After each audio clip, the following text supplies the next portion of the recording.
Bismillahirrahmanirrahim. Assalamualaikum warahmatullahi wabarakatuh.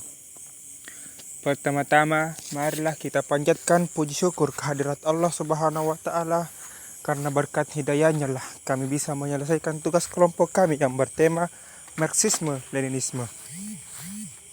Adapun anggota kelompok kami yaitu yang pertama dengan saya sendiri yang bernama Muhammad Faisal, dan yang kedua Muhammad Izzat Maulana, yang ketiga Naila Salsabila Sadewi, dan yang keempat Ainun Adha Sadilah.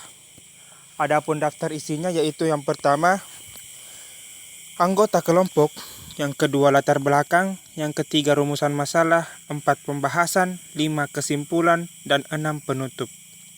Dan latar belakangnya yaitu Marxisme-Leninisme adalah ideologi yang berkembang dari pemikiran Karl Marx dan Friedrich Engels, yang kemudian disempurnakan oleh Vladimir Lenin. Marxisme berfokus pada teori perjuangan kelas dan cara menggapai masyarakat tanpa kelas. Lenin mengadaptasi gagasan ini agar sesuai dengan kondisi Rusia pada awal abad ke-20, menekankan pentingnya kepemimpinan partai yang terpusat untuk mencapai revolusi dan membangun sosialisme. Ideologi ini menjadi landasan bagi gerakan komunis di berbagai negara, terutama setelah berdirinya Uni Soviet. Adapun rumusan masalah akan dipaparkan oleh teman kami yang bernama Muhammad Izzat Maulana. Dengan ini kami persilahkan. Berikut adalah penjelasan bagaimana pembahasan menjawab rumusan masalah yang sudah disampaikan. Yang pertama, bagaimana prinsip-prinsip utama Marxisme-Leninisme berbeda dari Marxisme klasik. Marxisme-Leninisme menambahkan beberapa prinsip baru yang sudah tidak ada dalam Marxisme klasik. Misalnya, Lenin menekankan perlunya partai revolusioner yang terpusat untuk memimpin revolusi, yang tidak begitu ditekankan dalam Marxisme klasik.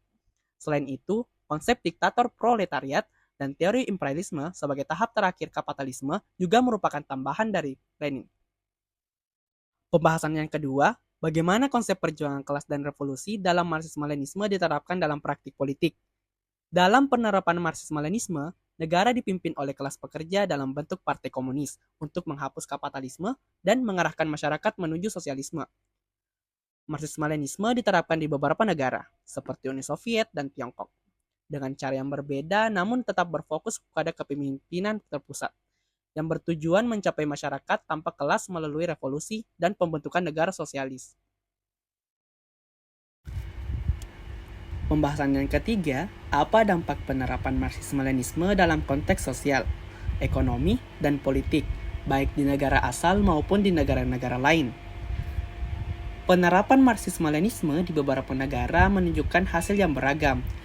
Beberapa negara berhasil meningkatkan kesejahteraan sosial pada awalnya, tetapi juga mengalami keterbatasan pada kebebasan individu dan hak asasi manusia.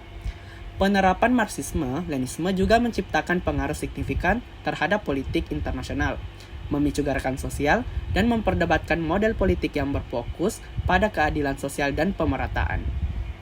Jadi kesimpulannya adalah Marxisme-Leninisme adalah pengembangan teori Marxis yang menekankan peran partai sebagai pemimpin revolusi untuk mencapai sosialisme dan masyarakat tanpa kelas. Ideologi ini memiliki dampak besar dalam sejarah, terutama dalam pembentukan negara-negara sosialis, tetapi juga menimbulkan perdebatan terkait aktivitas dan dampaknya terhadap hak individu.